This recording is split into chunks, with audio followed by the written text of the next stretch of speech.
പേട കഴിക്കാൻ തോന്നുമ്പോഴേ ബേക്കറിയിലൊന്നും കൊണ്ടിടോ നമുക്ക് തന്നെ വീട്ടിൽ തയ്യാറാക്കാം. അതേടോ, നല്ല എളുപ്പമാണ്. അതുപോലെ വീട്ടിലുള്ള സാധനങ്ങൾ വെച്ചിട്ട് തന്നെ നമുക്ക് പേട ഉണ്ടാക്കാം. അപ്പോൾ ആദ്യം മെയിനായിട്ട് വേണ്ടത് പാൽപ്പൊടിയാണ് കേട്ടോ. 1 കപ്പ് പാൽപ്പൊടിയാണ് ഞാൻ എടുത്തിരിക്കണത്. പിന്നെ അതുപോലെ മേലെ കുറച്ച് നട്ട്സ് വെച്ചിട്ട് നമുക്ക് സെറ്റാക്കി എടുക്കാം. അപ്പോൾ നിങ്ങൾക്ക് ഇഷ്ടമുള്ള നട്ട്സ് എടുക്കാം. ഞാനിവിടെ പിസ്തയാണ് എടുത്തിരിക്കണത്. പിന്നെ അടുത്തത് എടുത്തിരിക്കണത് 1/2 കപ്പ് പാല് കേട്ടോ. പിന്നെ അടുത്തത് വേണ്ടത് പഞ്ചസാര ആണ് കേട്ടോ. പഞ്ചസാര നമുക്ക് 1/4 കപ്പ് മതി. ഞാൻ പക്ഷേ 1/2 കപ്പ് എടുത്തു, അപ്പോൾ അത് കൂടുതലാണ്. അപ്പോൾ 1/4 പഞ്ചസാര. പിന്നെ ഒരു പാൻ വെച്ച് ചൂടായി വന്നതിന് ശേഷം 2 ടേബിൾ സ്പൂണോളം ഗീ, അതിലേക്ക് പാലൊഴിച്ച് കൊടുക്കുക. പാലൊഴിച്ചെടുത്തതിന് ശേഷം അതൊന്ന് ചൂടായി വന്നിട്ട് നമുക്ക് പഞ്ചസാര ആഡ് ചെയ്ത് കൊടുക്കുക. പഞ്ചസാര വേണമെങ്കിൽ നിങ്ങൾക്ക് പൊടിച്ചിട്ട് ആഡ് ചെയ്ത് കൊടുക്കുക. ഞാൻ ഇവിടെ പൊടിക്കാതെ തന്നെ ആഡ് ചെയ്ത് കൊടുത്തിരിക്കണം. എന്നിട്ട് നന്നായി ഒന്ന് മിക്സ് ചെയ്തെടുക്കുക. അപ്പോൾ ആ പഞ്ചസാരയൊക്കെ ഒന്ന് ജസ്റ്റ് മെൽറ്റായിട്ട് വരണം.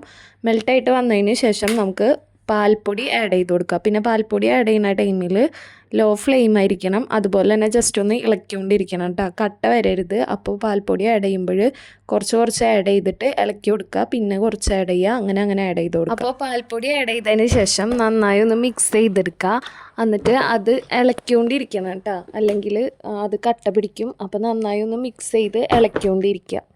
അപ്പോൾ കുറച്ചും കൂടി നമുക്ക് കട്ടിയായി വരാണ്ട് കേട്ടോ. ഇതല്ല അതിൻ്റെ ആ ഒരു ഇതുപോലെ ഒന്ന് നന്നായി കുറുക്കി കട്ടിയായി വരണം. അപ്പോൾ അതിന് ശേഷം ഫുള്ളായിട്ട് ചൂടാറെടുത്തിട്ട് ചെറിയൊരു ചൂടിൽ തന്നെ ജസ്റ്റ് ഒന്ന് ഉണ്ട പിടിച്ചെടുക്കുക. എന്നിട്ട് നമുക്ക് പേടയുടെ ഷേപ്പിലാക്കിയെടുക്കുക. നിങ്ങൾക്ക് ഇഷ്ടമുള്ള ഷേപ്പിലാക്കുക.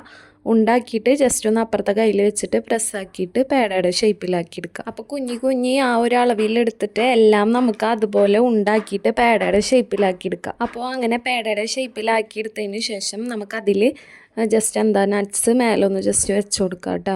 നിങ്ങൾക്ക് ഇഷ്ടമുള്ള നട്ട്സ് എടുക്കുക, ബദാമോ അങ്ങനെ എന്തെങ്കിലുമൊക്കെ എടുക്കുക. ഞാനിവിടെ പിസ്തയാണ് എടുത്തിരിക്കുന്നത്. എന്നിട്ട് എല്ലാത്തിൻ്റെ മേലയിലും ഓരോന്നോരോന്ന് വെച്ച് കൊടുക്കുക. പണ്ട് ഇതുപോലെ എനിക്കിപ്പോൾ ഈ പേട ഉണ്ടാക്കുന്ന ടൈമിൽ ഓർമ്മ വന്നതാണ്. സ്കൂളിൽ പോണ ടൈമിൽ 5 രൂപ ആയിരിക്കും ഒരു പേടക്ക്. നമുക്ക് വീട്ടിൽ നിന്ന് വല്ല 2 രൂപ 1 രൂപ ഒക്കെ ആയിരിക്കും മിഠായി അങ്ങനെയൊക്കെ ഇടയ്ക്ക് തരാറ്. അപ്പോൾ ആ പൈസ കൂട്ടി വെച്ചിട്ട് 5 രൂപ ആയിട്ട് പേട വാങ്ങാറുണ്ട് കേട്ടോ. എനിക്ക് നല്ല ഇഷ്ടമായിരുന്നു പേട. അപ്പോൾ അന്ന് എനിക്കറിയില്ലായിരുന്നു കേട്ടോ ഇത്ര സിമ്പിളായിട്ട് നമുക്ക് പേട ഉണ്ടാക്കാൻ പറ്റും എന്നുള്ളത്. അപ്പോൾ ഭയങ്കര സിമ്പിളാണ്. അപ്പോൾ നിങ്ങളെല്ലാവരും എന്തായാലും ട്രൈ ചെയ്ത് നോക്കണം. എന്നിട്ട് അതുപോലെ തന്നെ ഫീഡ്ബാക്ക് കമൻറ്റ് ചെയ്യാൻ മറക്കരുത്. പിന്നെ എന്തായാലും ഇപ്പോൾ ദീപാവലിയൊക്കെ വരല്ലേ, അപ്പോൾ എല്ലാവരും ഒന്ന് സ്വീറ്റ്സൊക്കെ ഇതുപോലെ ഒന്ന് ട്രൈ ആക്കി നോക്ക്. പിന്നെ നമ്മളെ ചാനൽ കുറേ പേര് സബ്സ്ക്രൈബ് ചെയ്യാണ്ട് കാണുന്നുണ്ട്. അപ്പോൾ എല്ലാവരും ഒന്ന് മാക്സിമം സബ്സ്ക്രൈബ് ചെയ്ത് സപ്പോർട്ട് ചെയ്യുക.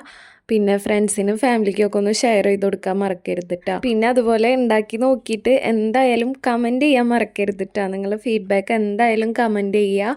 അപ്പോൾ ഇത്രേ ഉള്ളൂ. Thanks for watching.